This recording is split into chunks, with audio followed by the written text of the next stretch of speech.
नमस्कार दोस्तों, ocean network में आपका स्वागत है। मैं हूं ओमकार चौधरी। आज 2-3 विषय हैं जिन पर चर्चा करेंगे। एक तो हमारी तीनों सेनाओं का साझा अभियान शुरू हुआ है 30 अक्टूबर से त्रिशूल के नाम से।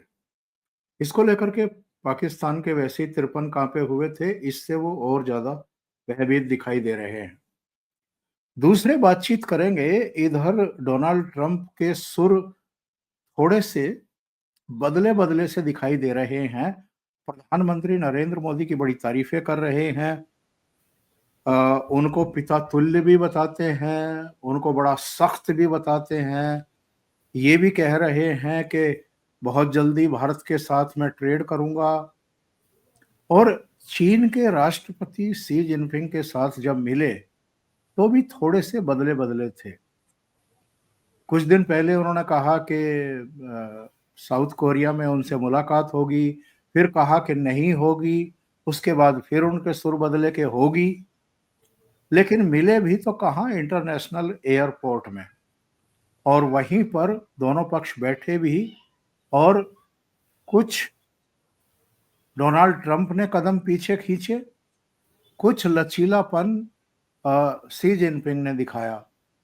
सबसे बड़ा सिरदर्द जो इस समय बना हुआ है डोनाल्ड ट्रंप का, कि सोयाबीन कौन खरीदे, क्योंकि वहां के किसान बिल्कुल उनकी छाती पर चढ़े हुए हैं। तो वो चिंता शी जिनपिंग ने उनकी दूर कर दी है। इसके अलावा भी एक दो विषय हैं जिन पर चर्चा करेंगे। अफगान तालिबान और पाकिस्तान सेना के बीच में जो कुछ चल रहा है, बात बनते बनते फिर बिगड़ गई है और फिर से अटैक होने शुरू हुए हैं। तो ये सब क्या है और किस करवट बैठेगा ये ऊंट, ये भी जरा जानने की कोशिश करेंगे। मेरे साथ जुड़ रहे हैं आपके सुपरिचित और जियोपॉलिटिकल मामलों के, रक्षा सुरक्षा मामलों के जानकार कर्नल अजय रैना साहब। तो रैना साहब को जोड़ करके चर्चा को आगे बढ़ाएंगे। अजय जी, बहुत स्वागत है। नमस्कार। नमस्कार ओमकार जी, सभी दर्शकों को नमस्कार। बहुत अभिनंदन, बहुत स्वागत। तो सबसे पहले तो शी जिनपिंग और डोनाल्ड ट्रंप की मुलाकात की ही बात कर लें। कौन झुका, या वक्त की जरूरत ने दोनों को थोड़ा थोड़ा झुकाया और इसका एहसास दिलाया कि जो टकराव चल रहा है, इससे फायदा तो किसी को नहीं है। ओमकार जी, झुकने से पहले हम ये देखें कि इन दोनों के बीच में प्रॉब्लम क्या थी, क्या वो सॉल्व हुई? क्योंकि ट्रंप का ये कहना कि देखो जी, मैंने 12 में से 10 में से 12 नंबर दे दूंगा, बहुत अच्छी उसकी आदत है। वो तो मतलब कहीं कुछ भी बोल देता है। एक बार एक लीडर अपनी क्रेडिबिलिटी खो दे, और इस स्टेचर का लीडर, तो फिर उस पर किसी बात को सीरियसली लेना मुश्किल होता, दूसरे पक्ष को देखना पड़ता। दूसरे पक्ष से आप देखो, बड़ा कोल्ड सा रिस्पॉन्स था। तो इनका इश्यूज क्या है? इनके इश्यूज हैं कि ये दोनों अभी सुपर पावर, एक सुपर पावर है, दूसरी सुपर पावर बनकर उसको हटाने के चक्कर में है, उसके बराबरी करना चाहता है।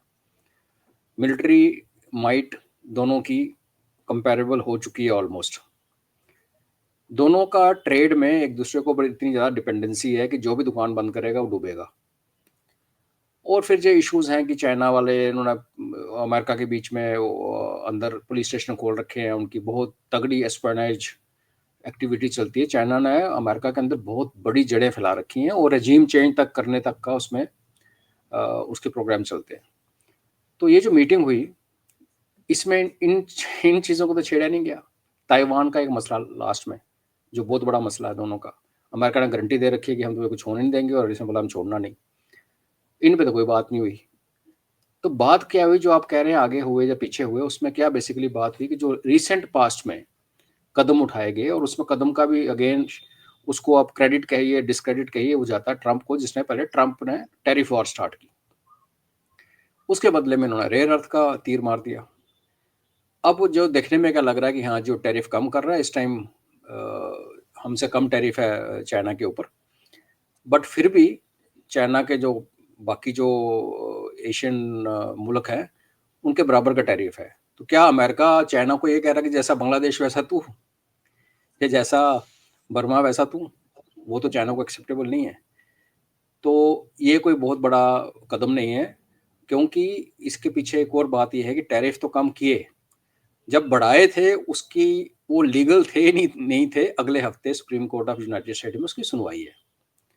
तो अगर वहां पे डंडा लगता है ट्रंप को कि भाई तू कौन होता है टैरिफ को ऊपर नीचे करने वाला, तो ये सारी गेम की कहानी खत्म है। इसीलिए आपने देखा होगा रेयर अर्थ वाला जो वेवर मिला या जो भी हटाया, उसमें 2-3 चीजें देखने वाली हैं। पहली कि टाइम बाउंड कर दिया उसको, 1 साल, अनलिमिटेड नहीं किया, बिकॉज चीन को भी पता है कि अगर ट्रंप के ऊपर ये सुप्रीम कोर्ट का कुछ हावी आता है तो ये सारे ट्रंप टैरिफ की गेम तो वहीं पे खत्म है, बिकॉज टैरिफ की जो गर्मी है वो अमेरिकन को भी फील हो रही है।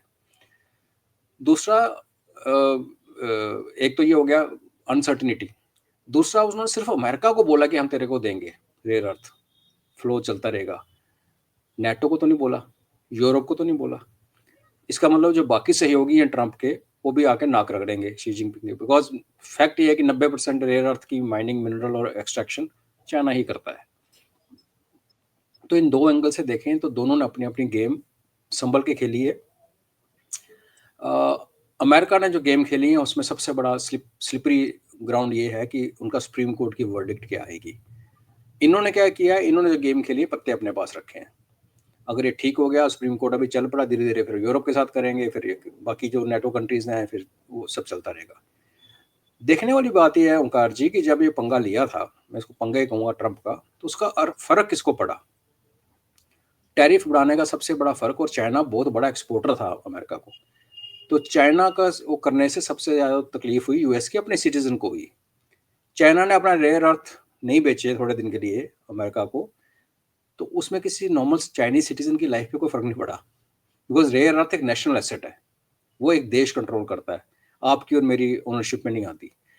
तो बेसिकली अभी भी मैं इसको कोई बहुत बड़ा कदम नहीं देखता, बिकॉज जो फंडामेंटल प्रॉब्लम्स हैं दोनों देशों में, जो मैंने कुछ प्रॉब्लम्स का मैंने जिक्र किया आपके साथ, वो प्रॉब्लम्स अभी भी हैं। अभी भी सी पैक बंद है पाकिस्तान में, अभी भी म्यांमार में सी पैक बंद है, नेपाल से चाइना को भगा दिया गया है, बांग्लादेश से चाइना के पैर उखाड़ दिए गए हैं, सीए और आईएसआई वहाँ हावी है। तो ये इश्यूज हैं। ताइवान ऑफ कोर्स हमेशा रहता है, इनमें से किसी की बात नहीं हुई। तो जैसे ट्रंप ने गाजा के बाद छाती ठोक के बोला ये हो गया वो गया, यूक्रेन की लड़ाई में 48 घंटे में खत्म कर दूंगा, 24 घंटे, तो मुझे एक और बोगस। और आप देखिए जो चिप सेल की बात हुई, अब जो ब्लैकवेल चिप है अमेरिका की जो नीविडिया बनाता है ना, तो H2O जो उनकी चिप जो पहले एक्सपोर्ट होती थी उसके ऊपर उन्होंने रेयर अर्थ रोका ना, वो रोक ली। तो H2O बेसिकली उसमें ज़्यादा फैसिलिटीज़ हैं, लेकिन जो एक्सपोर्ट होता है वो थोड़ा सा दबा हुआ मॉडल। जैसे PL-15 जो मिसाइल है चाइना की, उनकी अपने की रेंज ज़्यादा है, ऑलमोस्ट 250 किलोमीटर से ऊपर। जो एक्सपोर्ट करते हैं वो 150 किलोमीटर के आसपास हर कंट्री करती है। अभी अमेरिकन कंपनी चाहती है कि भाई जो हमारी हाई एंड चिप है, जो ब्लैकवेल है, ब्लैकवेल, हाँ, वो अमेरिका उसको एक्सपोर्ट करने दे। ट्रंप उसको ब्लैकवेल को एक्सपोर्ट करने नहीं दे रहा। अब ये है कि चाइना को भी एहसास होता है कि भाई जो हमें चीज़ मिल रही है वो नंबर 2 कैटेगरी की, नंबर 1 की नहीं है। अमेरिकन कंपनीज को ये लगता है कि अगर हम ब्लैकवेल बेचेंगे तो हमें प्रॉफिट ज़्यादा होगा, तो वो उसको थोड़ा सा उसको भी ट्रंकेट करने के उसमें है। तो बहुत सारे इश्यूज हैं। मुझे इसमें कोई स्टेबिलिटी और कोई लॉन्ग स्टैंडिंग पीस, जहाँ इनकी दोनों में इतनी दोस्ती हो जाएगी कि सब भूल भाल जाएंगे, जो लोग G2 की बातें करने लगे कि बस दो ही दो देश हैं। दुनिया पोलैरिटी पे बढ़ चुकी है। आप रशिया को इग्नोर नहीं कर सकते, आप भारत को भी इग्नोर नहीं कर सकते। वो ज़माना गया जब अमेरिका और रशिया ने आपस में बांटा हुआ था, जहाँ अभी लोग जो बातें करते हैं कि अमेरिका और चाइना बांटेंगे, नहीं बांटेंगे। और चाइना इसलिए नहीं बांटेगा ओंकार जी कि चाइना अमेरिका से ऊपर है मिलिटरीली, क्योंकि चाइना ने अमेरिका के साथ लड़ने के लिए अमेरिका नहीं जाना, अमेरिका ने चाइना से लड़ने के लिए ताइवान जो साउथ चाइना सी में आना है, जहाँ ईरान में आना है। तो जो घर में बैठा हुआ है ना, उसको मारना थोड़ा मुश्किल होता है। इकोनॉमी देखें तो चाइना की स्लिपरी है, मगर इतनी बड़ी है कि यूएस का 37 ट्रिलियन वाला सीन उधर नहीं है। तो ये एक टेम्पररी सा आप कह लीजिए कि एक पॉज ही है इनके रिलेशनशिप में। कहाँ लेके जाएगा कहना बहुत मुश्किल है जी। 3-4 चीजें हैं जो मेरे सामने हैं। वैसे तो 6 बड़ी बातें बता रहे हैं ये, लेकिन इनमें टैरिफ के हवाले से अगर देखें तो अमेरिका ने चीन पर 10% टैरिफ कम किया है, यानी 57 की जगह 47। सोयाबीन, चीन अमेरिका से सोयाबीन खरीदने पर राजी है। कितना खरीदेगा, कैसे खरीदेगा, ये अलग बात है। ट्रेड डील पर अमेरिका चीन में खुद डोनाल्ड ट्रंप ने कहा कि ट्रेड डील पूरी है, बस दस्तखत करने बाकी हैं। रेयर अर्थ मटेरियल जो अभी रैना जी बता रहे थे, ट्रंप ने कहा कि विवाद सुलझ गया है। जहां तक टिकटॉक वाला मसला है, उस डील को लेकर के बातचीत में कोई जिक्र किसी ने भी नहीं किया। यूक्रेन जंग पर मिलकर युद्ध खत्म करने की कोशिश करेंगे, बस इतनी बात कही गई है। लेकिन कोई कॉन्क्रीट मामला है नहीं। बस शायद ट्रंप मिलना चाहते थे और सी जिनपिंग ने उनका लिहाज रखा और उनसे मुलाकात कर ली अपने प्रतिनिधि मंडल के साथ।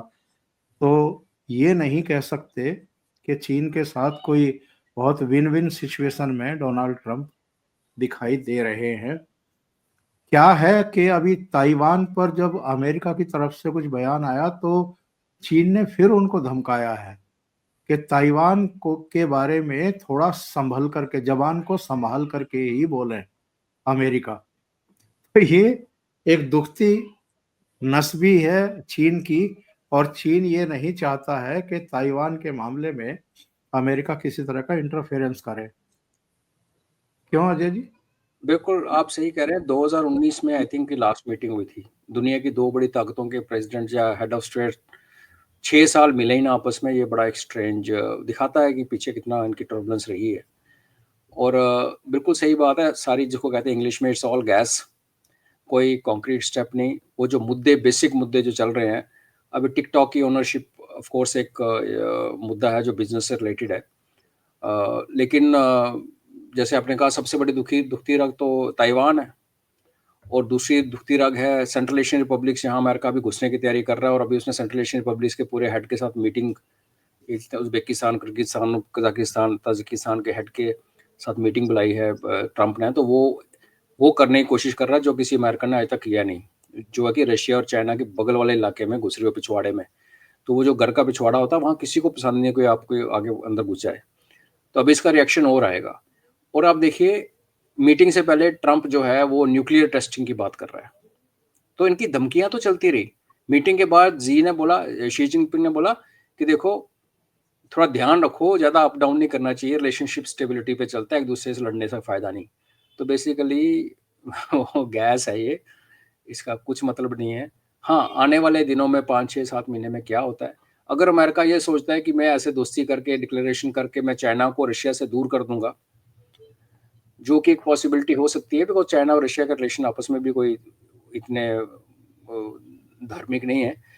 लेकिन अगर आप सेंट्रल एशियन रिपब्लिक में घुसोगे, जहाँ पे गैस का नंबर 2 दुनिया का भंडार है, और चाइना जिसको आप स्ट्रेंगुलेट कर रहे हो चारों तरफ से कि वो म्यांमार से समुद्र पे ना पहुंचे, पाकिस्तान से समुद्र ना पहुंचे, ईरान के थ्रू ना पहुंचे, तो क्या आपको चाइना अपना जो जिस भंडार के ऊपर सेंट्रल एशियन रिपब्लिक बैठे हैं, क्या चाइना आपको वहाँ आके आराम से गैस निकालने देगा कि ले जाओ यूएस और मैं खाली बैठा रहूँगा, आपने मेरे सारे रास्ते बंद कर दिए रशिया को छोड़ के।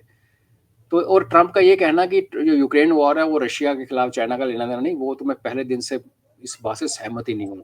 यूक्रेन के अंदर जो हुआ, रशिया को उन्होंने पुल किया लड़ने के लिए, उसमें कोई डाउट नहीं, लेकिन टारगेट चाइना था और चाइना उसमें इन्वॉल्व हुआ।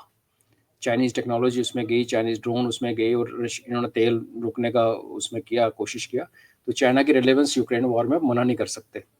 नॉर्थ कोरिया ने तो सोल्जर ही भेज दिए ना अपने, उसने सिपाही भेज दिए, इन्होंने सिपाही तो नहीं भेजे, बाकी बड़ा कुछ दिया।